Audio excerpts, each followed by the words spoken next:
નમસ્કાર, હું છું આપના સાથે ઈશા દુબે. આપ જોઈ રહ્યા છો જનસાક્ષી ન્યૂઝ. નજર કરીએ આજના મુખ્ય સમાચારો પર. અંકલેશ્વર તાલુકાના ભટકોદરા ગ્રામ્ય પંચાયતની સોલિડ વેસ્ટ નિકાલ માટેની ડમ્પિંગ સાઇટમાં અચાનક રહસ્યમય રીતે આગ ફાટી નીકળતા વિસ્તારમાં અફરાતફરી મચી ગઈ હતી.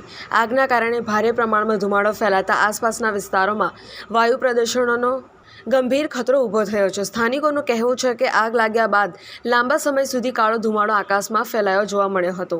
ડમ્પિંગ સાઇટ નજીક આવેલા સ્ક્રેપ માર્કેટના કોઈક અસામાજિક તત્વો દ્વારા કેમિકલ વેસ્ટ ગેરકાયદેસર રીતે ડમ્પિંગ સાઇટ પર ઠાલવી તેને સળગાવી દેવામાં આવી હોવાની આશંકા સ્થાનિકો વ્યક્ત કરી રહ્યા છે. અત્રે ઉલ્લેખનીય છે કે ગત તારીખ 10 ફેબ્રુઆરીની રાત્રિએ પણ આ જ ડમ્પિંગ સાઇટમાં આગ ફાટી નીકળી હતી. ત્યારે વારંવાર લાગતી આગ શંકા ઉપજાવી રહી છે. પિન્ટુ મોદી, જનસાક્ષી ન્યૂઝ, અંકલેશ્વર.